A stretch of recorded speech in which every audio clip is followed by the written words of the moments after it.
Bitcoin'in analizini paylaşmaq istəyirəm sizinlə, yəni öz ehtimalımı bölüşmək istəyirəm. İlk növbədə analizə keçməmişdən qabaq hər birinizi bir daha xəbərdarlıq etmək istəyirəm. Saxta səhifələrdən yazırlar. Yəni kimsə əgər hər hansısa bir səhifədən, istər Telegram olsun, istər TikTok, istər Instagram olsun, əgər sizə kimsə salam belə yazacaqsa, o səhifəni bloka atın. Çünki biz heç kimə yazmırıq, heç nə təklif eləmirik.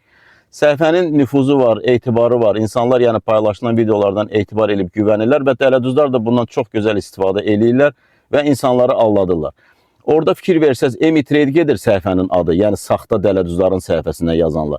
Və orada ünvanımız Emitrade 76 deyil, orada nöqtə qoyurlar, defis qoyurlar. Bizim ünvanımız bütün sosial şəbəkələrdə Emitrade 76-dır. Yəni ümumən biz əgər yazdısa sizə kimsə, bilin ki o biz deyilik. Həmən onu bloka atın, yəni heç bir yazışmada aparmayın.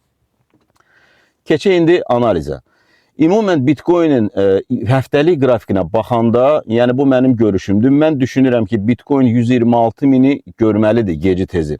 Amma yəni ondan qabaq hal-hazırki qiyməti, yəni vəziyyəti 66 min bölgələrindədir Bitcoin. Bitcoin aşağı vuracaq iri mumlarla 55 min, 51 min bölgəsinə qədər vurmalıdır yəni. Belə bir etməlidir, belə bir hərəkət olmalıdır iri mumlarla, yavaş-yavaş da yox. Orada bir trend xətti yaranıb, onu qırarsa iri mumlarla aşağı düşəcək. Amma öncə ola bilər ki 69-70-71 min səviyyələrinə qədər qalxıb, manipulyasiya edib, stopları yığıb aşağı düşsün. Bu hərəkətdə iri mumlarla aşağı düşərkən insanlarda təbii ki qorxu yaranacaq, panika yaranacaq. Çoxları, yəni longda olanlar satacaq, belə deyək, əlində olanları və iri kapitalı olan iştirakçılar o bölgələrdən alım edəcəklər. Yəni qrafikin düzülüşü, görünüşü bunu deyir, yəni təcrübəmə əsaslanıb deyirəm. Və o bölgələrdən alım eləyib yavaş-yavaş aşağı yuxarı eləyə-eləyə ola bilər ki Çin baş Çin forması yaradaraq 2 günlük qrafikdə yuxarıya doğru hərəkət eləsin. Bu birinci senaridir. Belə olduğu halda qızıl da sürətlə düşməyə başlayacaq. Ümumiyyətlə mən düşünürəm ki, bəlkə də əsrin ən böyük manipulyasiyasını eləyə bilərlər qızılda.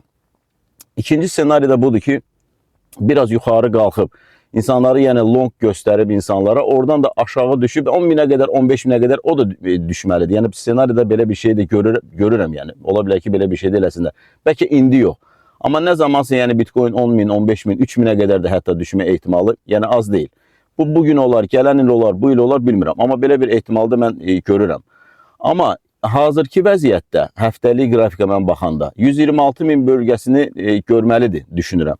Və indiki vəziyyətində də aşağı vurub 55, yenə də təkrar edirəm, 51 min, 50 min bölgələrindən və düşüb, bəlkə də biraz aşağı düşüb, oradan reaksiya alıb yuxarıya doğru hərəkət eləməlidir və ola bilsin ki, altcoinlərdən müəyyən bir mini rallidə başlasın. Sadəcə olaraq mənim ehtimalımdır. Yəni heç bir alsat məsləhəti deyil. Yəni baxaq görək, yaşayarıq görərik.